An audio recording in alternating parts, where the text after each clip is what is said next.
It's a great pleasure to be able to come here today to introduce Dr. Bennett, who is going to speak to us shortly on the Commonwealth, the courts and the Constitution.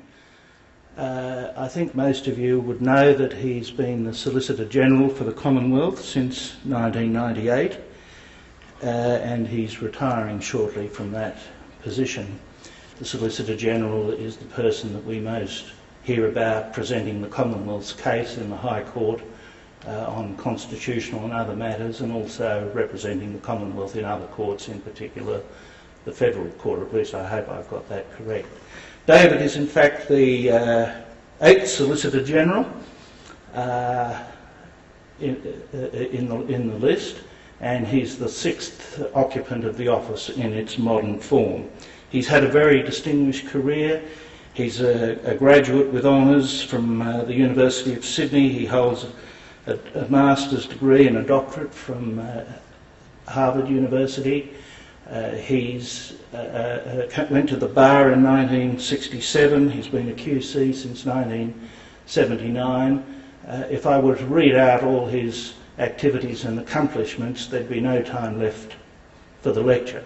So without further ado, could I ask you all to welcome Dr. David Bennett.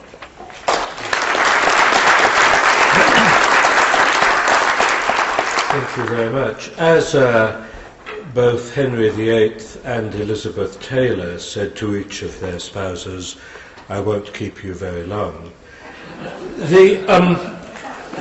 I noticed that the name of this body is the ANZ School of Government, not the ANU School of Government. I suppose that's because acronyms are important in this city, although, and there might be problems with the other acronym, but it is of course the city which gave us a department some years ago called the Department of Primary Industry, which had the obvious acronym as well. Now, as a rule, Australians tend to be ignorant, perhaps blissfully so, of the existence, terms and effect of the Constitution. Indeed, a 1987 survey showed that only about half the population were aware that Australia had a written constitution. And a 1994 survey showed that 13% felt they knew something about what it covered, and 18% actually showed a degree of understanding of what it covers, although I'm not sure what the degree was. Participants in and keen observers of Australian politics would be well aware of the impact of decisions of the High Court in constitutional cases. In the past, of course, there was the Communist Party case and the bank nationalisation case, and more recently the work choices case, which has stimulated vigorous debate on the future of the federal arrangements.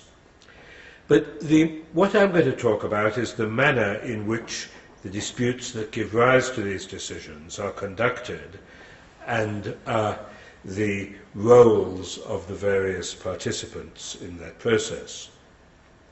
And what I want to deal with are these questions. How do constitutional cases come before the courts? How does the Commonwealth become aware about constitutional cases when it's not initially a party? How does it participate in them? And what are the advantages of the way in which it does that? Now, of course, courts in Australia have been forbidden for many years, or federal courts have, the High Court, from deciding mere academic questions. Very early in the history of federation, there was a case called Re-Judiciary and Navigation Acts, where a declaration was sought that two particular acts were valid. And the High Court said it wasn't prepared to do that, that there had to be some dispute in which it was relevant whether the acts were valid, and then one could do it. A controversy of that nature can, of course, exist, even though there has not yet been any specific action. classic case of that sort is the case some years ago where a Tasmanian homosexual wished to challenge the Tasmanian legislation which made it a criminal offence. He duly went to a police station and handed over a statutory declaration admitting to the relevant conduct, but the police showed some common sense and declined to prosecute. And in the end, he brought proceedings in the High Court seeking a declaration. But the basis of the jurisdiction was that he said, I propose to engage in certain conduct. This Act says that conduct is invalid. Illegal. I maintain the Act is invalid. Now and the government of Tasmania maintains it's valid. Now that's a real dispute which was held to be sufficient to justify the court exercising jurisdiction. But it's important to note that constitutional litigation doesn't always arise in litigation against a government. It can arise in private litigation between two people or companies, and in which the validity of a federal or even a state act can be raised by one of the parties. I can give lots of examples, I suppose. Two recent ones are Smith and Australian National Line Limited, where there was an employee who argued that he was entitled to assert his common law right to sue his employer, despite the existence of a Commonwealth Act which imposed limitations which prevented him doing so. He fought that case, and the Commonwealth was a party. And the High Court agreed with the employee. Another example was McGill and McGill, where a husband sued his wife for damages for deceit, the deceit being asserting to him that he was the father of a child. That was a case which, while it didn't involve any constitutional issues directly, it involved the interpretation of a Commonwealth Act, and it was one which, again, the Commonwealth found it necessary to intervene on. Now, the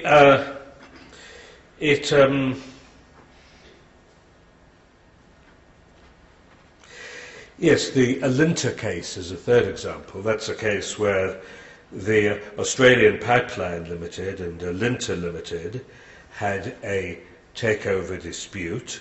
The takeovers panel made a declaration about it, and in the course of challenging that, one of the parties alleged that the takeovers panel was not validly formed because it exercised judicial power, contrary to a very clear implication in the Constitution. The Commonwealth wasn't initially a party, but it intervened, and when the full federal court held that the provision was invalid, it was the Commonwealth which appealed to the High Court. And the High Court was, not unnaturally, prepared to hear that appeal, even after the parties, the original parties, had settled their commercial dispute. Once the Commonwealth had intervened, it was a party, and it was involved in the issue of the validity of the legislation. Now, how the Commonwealth becomes aware is it doesn't need to employ public servants who scan the law lists and for cases that may involve the Constitution. That wouldn't help anyway, because the law lists wouldn't tell you. The way it's done is under Section 78B of the Judiciary Act, which prescribes that if a constitutional issue arises in a case, then the court must not proceed further unless and until a notice has been given to the Commonwealth, the 6 states, and 2 of the 3 mainland territories, the Australian Capital Territory and the Northern Territory. And that notice has to explain the nature of the constitutional issue which arises, and the court then has to allow a reasonable time after receipt of that notice for each of those bodies, the Commonwealth, the 6 states and the 2 territories, to decide if they're going to intervene. Incidentally, you should be aware that there's a little trap for young players in that legislation, because the section says that the notice only has to be served on the states and the Commonwealth. But the word state is defined for the purpose of that provision as including the Australian Capital Territory and the Northern Territory. And on quite a number of occasions I've had to remonstrate with solicitors who say, oh, we didn't have to serve any of the territories because it just says the states. And then, of course, one has to take them to the section. Now, when an Attorney General gets a 78B notice, a decision has to be made on whether to intervene. There are a number of factors which are taken into account in this decision.